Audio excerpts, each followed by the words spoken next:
let's go back to 2002. Hold on, it's over 2 decades ago, but it's not that old. That's better. The early 2000s were a great time for German motorsport.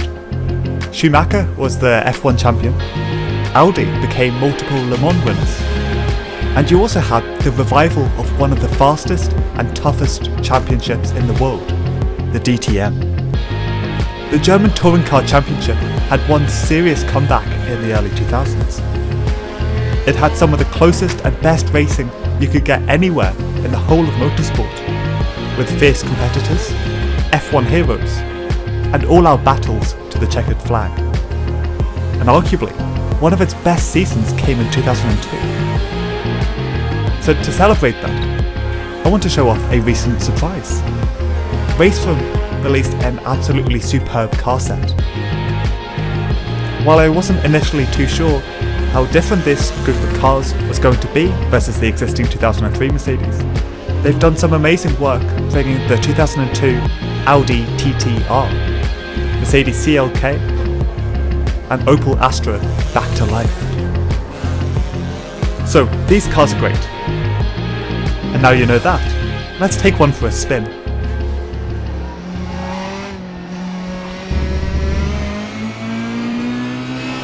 Listen to this thing roar. For me, I'd say this is probably one of Raceroom's better packs. It all feels fresh and fun, but they're definitely a handful. Slam on the throttle and you'll be launched into the barriers. So, a bit of context. In the late 90s, DTM tried to go from a national series to a global sensation. Renamed the International Touring Car Series, it aimed high, but to cut the story short, it collapsed hard. Thankfully, it didn't stay that way for long. The DTM Masters returned as a German competition in 2000 and had 3 massive brands duking it out: Mercedes, Opel and Audi. Whilst the first 2 marques have their own stories, today I'm really looking at this machine, the Audi TT-R.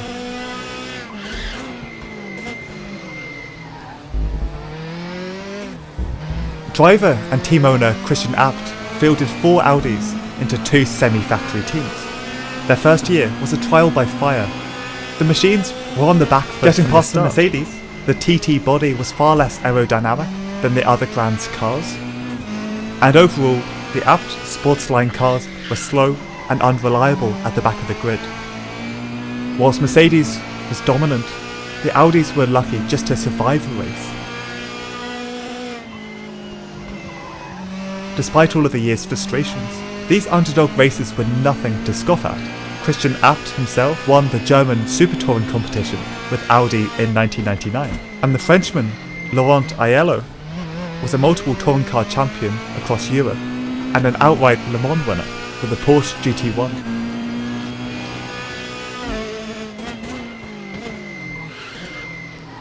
Audi's situation was far improved in 2001. Owing to DTM allowing the team to lengthen their wheelbase and stick on an absolutely massive rear wing. This gave Abt Sportsline a much needed helping hand. With that, they went from being stuck right at the back throughout 2000 to having front-running pace in 2001. It's amazing what difference a year can make. Things were building at Team Abt, but they couldn't face the full factory-backed force of Mercedes, who, with Bernd Schneider, were the 2-time team and drivers champions. But that all changed in 2002.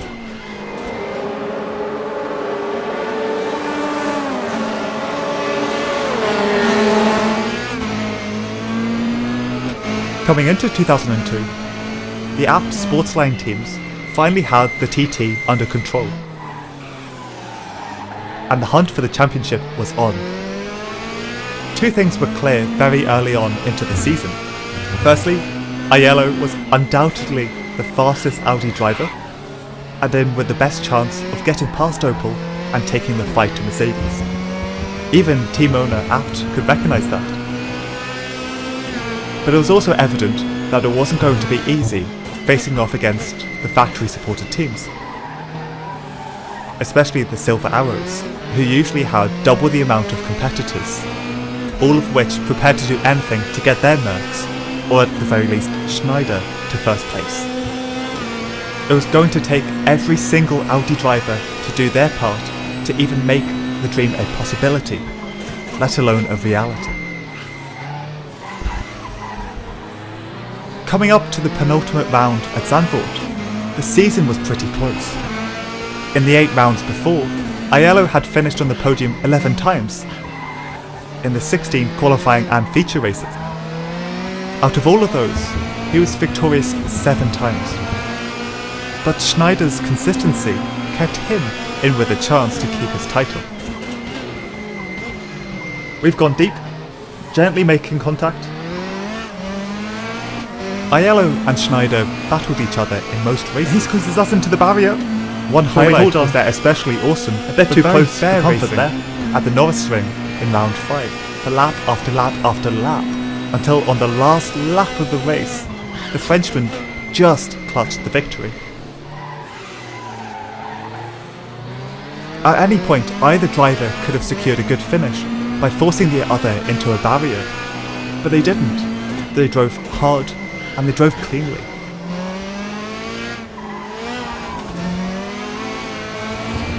Whilst there were moments throughout the season, team tactics really began playing a major part in the late season.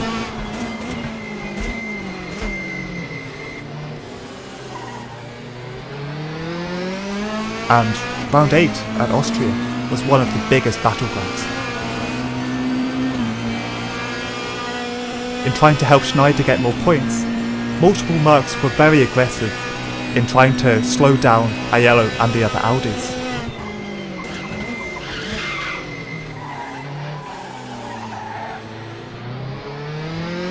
The Mercedes also appeared to have had further team orders to deliver Schneider to first place.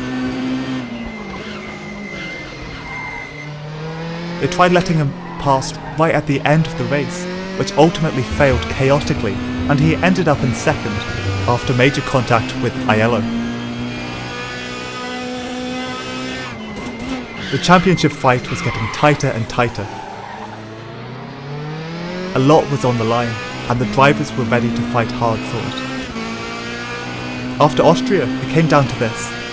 The Frenchman was out in front in the championship, but Aiello wasn't safe. There were 2 more rounds to go, Zandvoort and then Hockenheim Ring.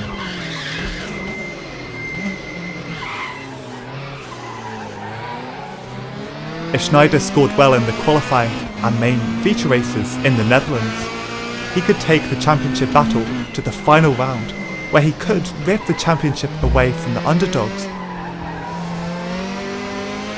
and become the first DTM racer to get 3 drivers' championships since Klaus Ludwig, and the first ever to get them consecutively.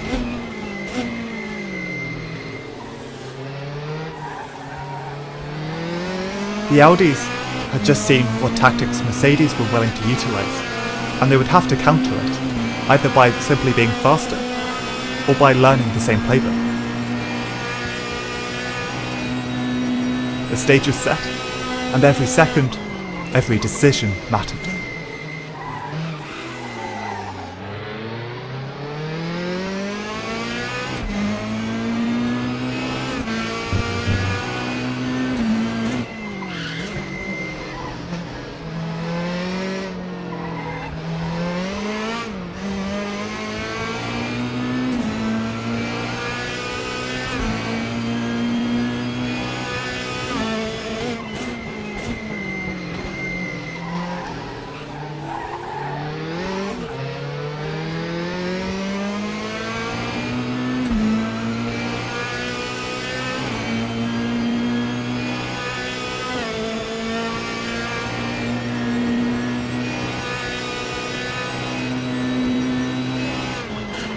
So let's move on to a 6-lap race around Zandvoort for a bit more fun. So here we are. Welcome to an absolutely awesome track. And away we go. Starting right from the back.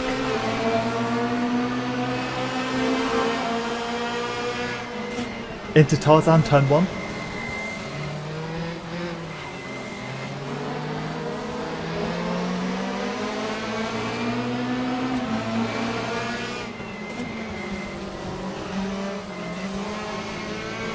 Nowhere to go here. And we're stuck behind our Audi teammates.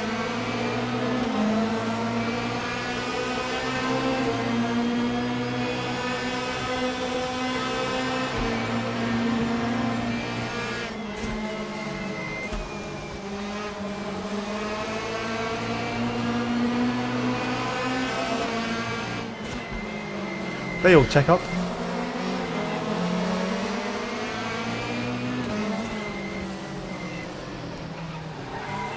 Ton checks off.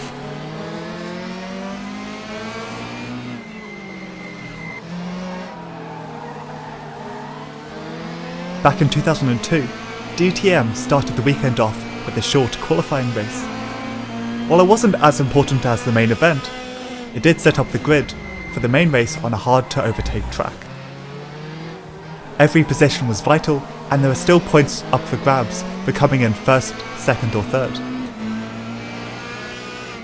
Audi couldn't lock out the podium, and it was the Mercedes of Fassler that beat out Abt and Ekstrom to first place. Schneider couldn't get any extra points in the sprint and qualified in 6th place. It meant he had to win the main race to continue his championship challenge. It was all or nothing. But the situation for Aiello was even worse. Scrutineers found he had polluted fuel. Whilst it didn't seem to be intentional, it definitely wasn't within the racing rulebook. The championship leading Frenchman was banned from the qualifying race and had to start right at the back for the longer feature race, with quite a mountain to climb to become the champion. It seems it was all or nothing for him as well. Then it was race day. With all 21 drivers lined up for the 24-lap race, the Mercs and Audis were ready to fight. Going to the inside. Oh, an Opel's gone here. Making our way through. That was a bit rough. Both brands had fast drivers and team tactics up their sleeves if they could just get to use them. Mercedes needed to give Schneider a chance to charge up the order, and having Fassler in P1 to slow everyone else down gave them the best opportunity to achieve this. But the lights went out, and Fassler had an awful start. His very slow getaway meant that the Audis of Abt and Ekstrom, and even Alan Menu's Opel, got ahead of him. At the first sign of contact, the Silver Arrow's planned tactics were ruined. But it wasn't all bad. A series of collisions between 4 cars at turn 1 elevated Schneider up to 4th place as the lead Merc. But in the background, Aiello was lightning quick. By the end of the first lap, he was up from 21st to 12th.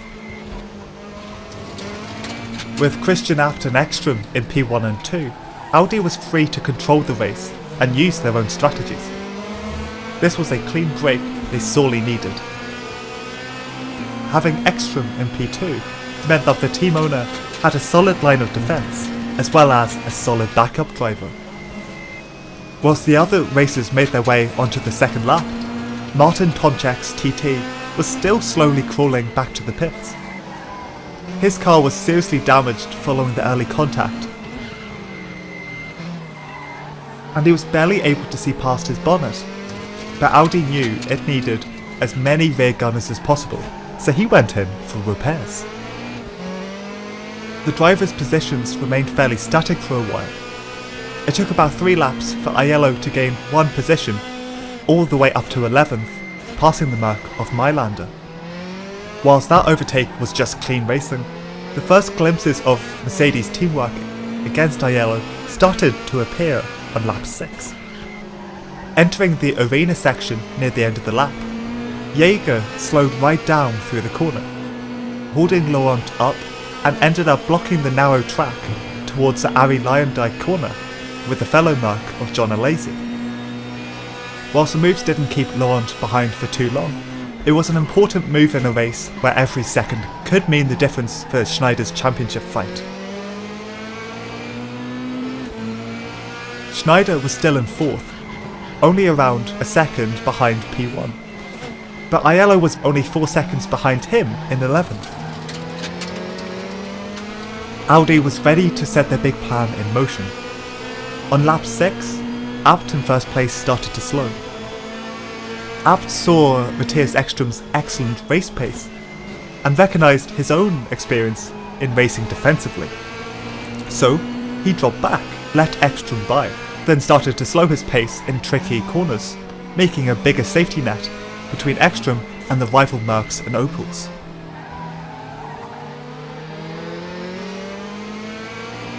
Coming to lap 8, the plan became a masterpiece.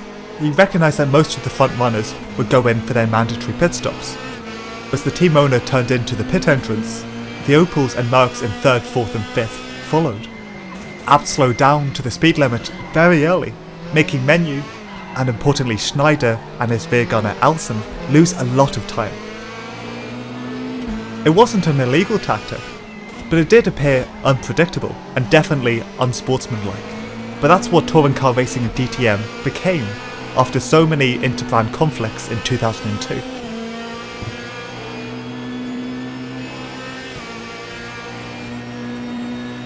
Getting consistent now, only a few hundredths slower.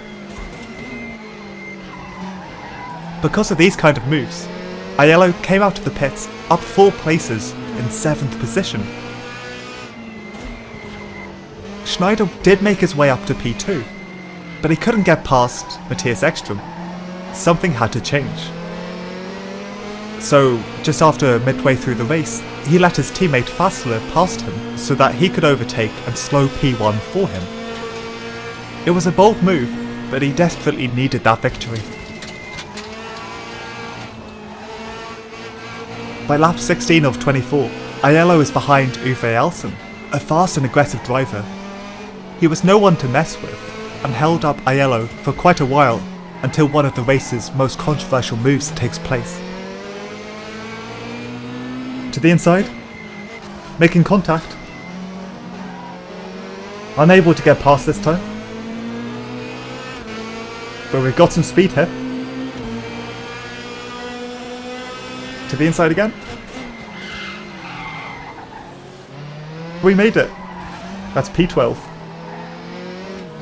Alsen locks up into turn 1, whilst Aiello behind broke late. He forced Alsen out of the way and into a spin. It was difficult to tell if it was intentional, so he was never penalised and the Frenchman kept on racing, but a position ahead.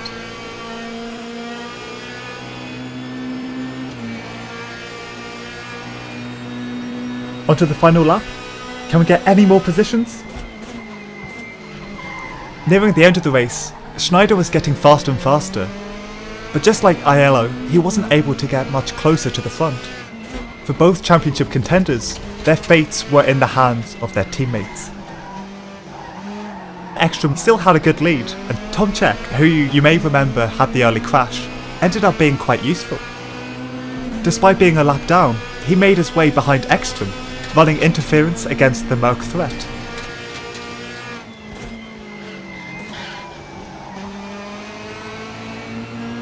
The Mercs did everything they could, and it wasn't enough. Fassler gave Schneider back P2, and soon after, Ekstrom crossed the finish line on lap 24, taking his first victory in DTM, and installing Laurent Aiello as the 2002 DTM Drivers' Champion. There was only 5.5 seconds between Schneider and keeping his championship alive. It didn't matter that Aiello came in 6th. He was the new champion, victorious in one of DTM's best ever seasons.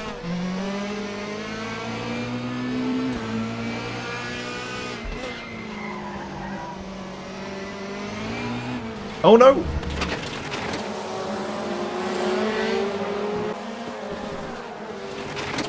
Off into the gravel on the last corner. Oh, sorry, Peter. We didn't crash out, but I did lose a few positions. That was great fun. So, this 2002 car set is excellent, and you'll have great fun with it. I hope you enjoyed learning about one of the best DTM seasons in more recent history. Until the next video, thanks for watching. I've been Historic Sim Racer, and I'll see you next time.